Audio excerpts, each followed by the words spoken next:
Hi, Bernadette. Thank you so much for joining me. Hey, glad to be here. And I'm glad to have you.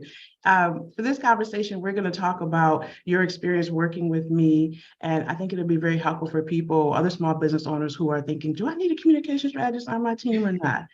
All right, so I would love for us to start with you introducing yourself. You never know who might need your services.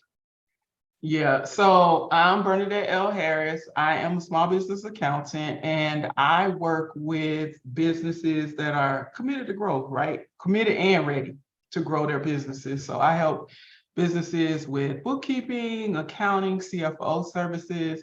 And I'm also a forensic accountant. And this is the part that kind of freaks people out. Like, what is a forensic accountant? So as a forensic accountant, I am sometimes hired to investigate fraud. That, right? And so in that just basically means that I come in and figure out who did it, how they did it, how much did they take, and then we look at strategies on making sure that this does not happen again. So those are some of the things that I do in my business. I've been in business now for 21 years. So our relationship started with me writing website copy for you. Then we had another small project, and then we started our monthly partnership. Can you talk about how this impacts your life as a busy entrepreneur? So thinking about it from a day-to-day perspective, I am like, so for real, like people are in my DMs like, girl, your communications is on fire. Your social media is on fire. What are you doing? All of this stuff. And it's like, I want to take the credit.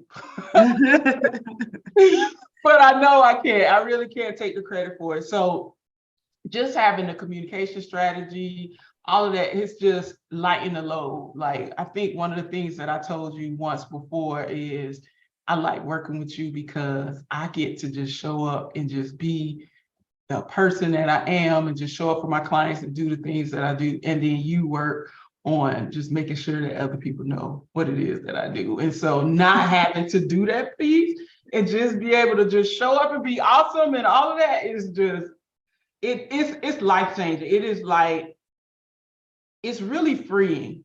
And one of the things that I can say for me for this year, it's been about freeing myself and making sure that I'm spending the most, if not, I can't spend all of my time doing the stuff that I love, but spending the most of my time doing the stuff that I love, doing the stuff that I'm really good at, and allowing others to operate in their space and their gift and do the stuff that they love. So it's very freeing. I think that's the word that we'll use, freeing. Yeah. When you think about a small business owner like yourself who could also use my services and who could benefit in the same way that you have, who's that? What type of person is that? So it has to be someone who knows the value of their time. That's number one. Because most people think when it's time to hire somebody and it's time to invest in working with someone, most people think about what it's going to cost them, right? Yeah. And they only think about whatever the rate is, whatever the expense is. I look at things a lot differently.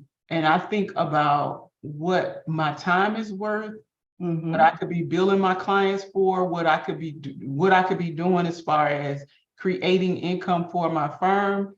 And I recognize that the time that it's going to take me to do the stuff that you do, number one, it's going to take me twice as long and it's going to be half as good. That's the first part, right? And so recognizing that the time that it would take me to do what you do is more than the time that it takes you, number one.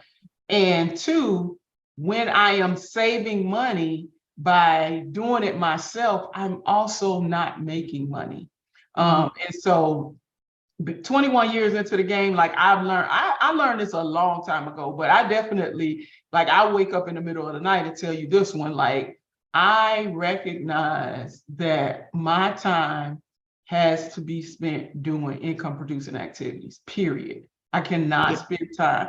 So saving money, and I just use that in air quotes because you're really losing money, but saving money is not the thing. So somebody that knows the value of their time and recognizes that if I pay her to do this and she's gonna make sure that it gets done and I can focus on generating income for my business or my firm, that's the person that needs to work with you. Like, you know, so the penny pincher, the saver, like that's not your client, right? It's really somebody who understands the value of their time and recognizes that you doing what you do and what you absolutely rock at, and letting them focus on the things that they do and what they rock at.